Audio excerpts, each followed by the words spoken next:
শ্রাবণীর সাথে সবাইকে স্বাগত জানিয়ে আজকের একটা ইউনিক রেসিপি নিয়ে চলে এসেছি। আশা করি সকলের ভালো লাগবে, বলতে পারেন মুখরোচক। রেসিপিটি কিভাবে তৈরি করেছি সাথে না থাকলে বুঝতে পারবেন না, তাই সাথে থেকে পুরো ভিডিওটি দেখার অনুরোধ রইল। এখানে আমি উচ্ছে, আলু ও ডিম ভাজার রেসিপি নিয়ে চলে এসেছি।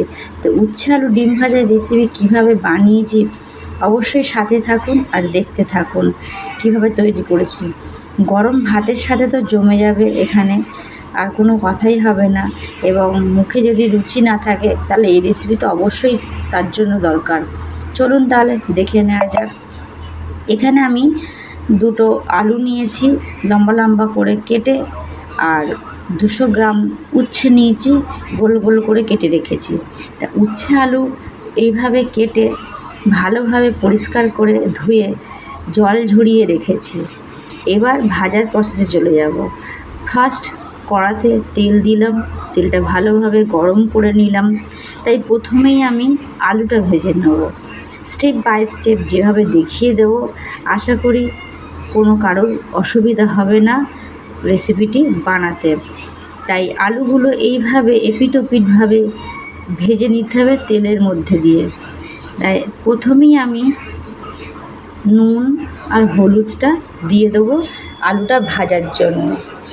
তো একটু আলুটা কড়া করে ভাজতে হবে, নাহলে ভালো লাগবে না। তাই নুন আর হলুদটা দিয়ে ভালোভাবে আলুর সাথে মিশিয়ে নিয়ে কড়া করে ভেজে নিতে হবে 3 থেকে 5 মিনিট। যতক্ষণ না আলুটা সিদ্ধ হয়ে যাচ্ছে ভাজতে ভাজতে, ততক্ষণ ভাজতে হবে। আর কড়া তো তার মধ্যেই হয়ে যাবে, তাই গ্যাসের ফ্লেমটা অবশ্যই হাই টু মিডিয়াম টু হাইতে রেখে ভেজে নিতে হবে।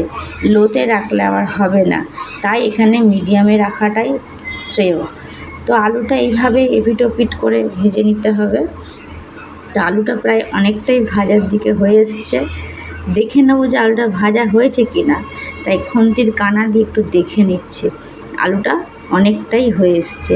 যেহেতু তেল একটু বেশি আছে, কারণ এই তেলটা অন্য কাজেও লাগবে, তাই আলুটাকে একটু সরিয়ে নিয়ে তেলটা ঝারিয়ে এখানে তুলে নেব। খুন্তির কানা দিয়ে খুন্তি দিয়েই তুলে নিচ্ছি আলুটা তেলটা ছাড়িয়ে। এইভাবে আলুটা তুলে নেব। তুলে নেওয়ার পর যে অবশিষ্ট তেল আছে সেই তেলেই আমি উচ্ছেগুলো ভেজে নেব। আর একটা কথা বলি, উচ্ছে সবসময় একটু ভাজা যদি হয় তাহলে একটু কড়া করে না ভাজলে ভালো লাগে না, মুখে স্বাদ আসে না। তাই উচ্ছেটাকে কড়া করে ভেজে নিতে হবে। তাই উচ্ছে ভাজার জন্য এখানেও নুন হলুদ প্রয়োজন। তাই নুন হলুদটা দিয়ে ভালোভাবে উচ্ছেটা আমি ভেজে নেব। এখানে হাফ চামচ নুন দিলাম, কারণ বেশি নুন দেবো না, যেহেতু ওখানে আলু ভাজাতেও নুন আছে। তাই এখানে আমি হাফ চামচ নুন দিয়ে দিলাম। এরপরে আমি দেব হলুদটা দিয়েও ভালোভাবে নাড়াচাড়া করতে হবে। যতক্ষণ না সিদ্ধ ভাব চলে আসছে ততক্ষণ কিন্তু উচ্ছেগুলো ভাজতেই হবে। যদি এখানে তেলের প্রয়োজন পড়ে আমি অবশ্যই এখানে তেল দেব, না হলে আমি দেব না। তা আপনারা যদি পরিবেশ সংখ্যা যদি বেশি হয় তাহলে আপনারা আপনাদের মতো উচ্ছে ও আলু নিয়ে নেবেন। তো এখানে আলু ভাজাটা তুলে রেখেছি, সেটা আমি দেখিয়ে দিলাম। এরপর উচ্ছেগুলো কড়া করে এপিট ওপিট করে ভেজে নিতে হবে। অনেকটাই ভাজা কমপ্লিট হয়ে এসেছে, আর একটু বাকি আছে। যেগুলো হয়নি সেগুলো একটু উল্টিয়ে পাল্টিয়ে ভেজে নেব। যেগুলো সবুজ সবুজ ভাব আছে, সবসময় উচ্ছে একটা দুটো দেখতে পাচ্ছেন যে খুব কড়া করে হয়ে গেছে, আর যেগুলো হয়নি সেগুলো এইভাবে আমি উল্টিয়ে পাল্টিয়ে দেবো। তো এখানে আমি কী নিয়েছি, কুচানো পেঁয়াজ আছে, একদম কুচানো রসুন, কাঁচা লঙ্কা, ডিম, আর একটু পেঁয়াজ আছে লম্বা লম্বা করে কুচানো। এই পেঁয়াজগুলো একটু বেশি কুচানো আছে। এরপরে এগুলোর প্রয়োজন পড়বে। তাই ওদিকে উচ্ছে ভাজা হয়ে গেছে, কি আরেকবার দেখিয়ে দিই। হ্যাঁ, এখানে উচ্ছে ভাজাটা রেডি। এবার উচ্ছে ভাজাটা আমি একটা পাত্রে তুলে নেব। আর এখানে আমার তেলের প্রয়োজন পড়লো না, এই তেলেই হয়ে গেছে। আবার অবশিষ্ট তেলও আছে। তা আলু উচ্ছে ভাজা হয়েছে সেটা দেখিয়ে দিলাম। যে তেলটা আছে এই তেলে এবার আমি এখন ডিমটা ভেজে নেব। ডিমটা ভুজিয়া করে নেব। তো এখানে আমি তেলের ওপরে ডিমটা ছেড়ে দিলাম। এরপর এখানে আমি একটু অল্প পরিমাণ লবণ দেব। লবণ দেওয়াতে ডিমটা ভালোভাবে ভেজে নেব। ডিমটা একদম ভুজিয়া করে নেব, না হলে ভালো লাগবে না। আর এখানে আমি উচ্ছে আলু ডিম ভাজা রেসিপিটা সম্পূর্ণ অন্যরকম, তাই আশা করি সকলের ভালো লাগবে। বড় থেকে ছোট সবারই ভালো লাগবে খেতে। গরম ভাতে মুখরোচক হিসাবে পরিবেশন করতে পারেন। তো ডিমটা এইভাবে আমি এখানে তুলে নিলাম, ডিম ভুজিয়াটাও হয়ে গেছে। এরপর নেক্সট স্টেপে যাব, সেটা হলো কড়াতে অল্প পরিমাণ আবার আমি তেল দিয়ে দেবো। সবগুলো ভাজা আমার এখানে রেডি।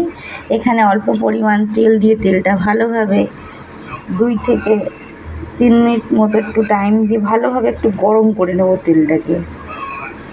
গ্যাসের ফ্লেমটা খুব মিডিয়ামেই রাখা আছে। তো এখানে এই কুচানো পেঁয়াজটা আমি অ্যাড করলাম। কুচানো পেঁয়াজটা, কাঁচা লঙ্কা 2 পিস দিয়ে ভালোভাবে নাড়াচাড়া করে কুচানো পেঁয়াজ আর লঙ্কাটা ভেজে নিতে হবে। এপিট ওপিট উল্টিয়ে পাল্টে পেঁয়াজটা একটু ব্রাউন কালার করে ভেজে নিতে হবে। এরপর এখানে মেন হচ্ছে রসুন থেতো করে দিলাম, স্পেশাল। এই রসুন থেতো করে দেওয়ার জন্যই কিন্তু এটা আরও সুস্বাদু হয়েছে। একবার হলেও বাড়িতে ট্রাই করুন, অবশ্যই ভালো লাগবে সকলের। তাই ভিডিওর মাঝখানেই বলি, ভিডিওটি যদি ভালো লেগে থাকে অবশ্যই লাইক, কমেন্ট অ্যান্ড শেয়ার করতে ভুলবেন না। সাবস্ক্রাইব করার অনুরোধ রইল। পাশে থাকা নোটিফিকেশান বেল আইকনটি অবশ্যই প্রেস করে রাখবেন, যাতে নিত্য নতুন ভিডিও ছাড়ার সাথে আপনাদের কাছে পৌঁছায়। তো এবার পেঁয়াজ, রসুন, লঙ্কা সবটা ভাজার পরে কিন্তু যেগুলো ভেজে রেখেছিলাম, যেমন আলু, উচ্ছে, ডিম, এখানে একসাথে দিয়ে দিলাম। দিয়ে দেওয়ার পরে কিন্তু ভালোভাবে নাড়াচাড়া করে মিশিয়ে নিতে হবে। নাড়াচাড়া করে মিশিয়ে নেওয়ার পর গরম ভাতের সাথে সার্ভ করব। কথা দিচ্ছি ভালো লাগবে। দেখুন কত সুন্দর লোভনীয় লাগছে দেখতে, তাহলে খেতে তো অবশ্যই ভালো লাগবে।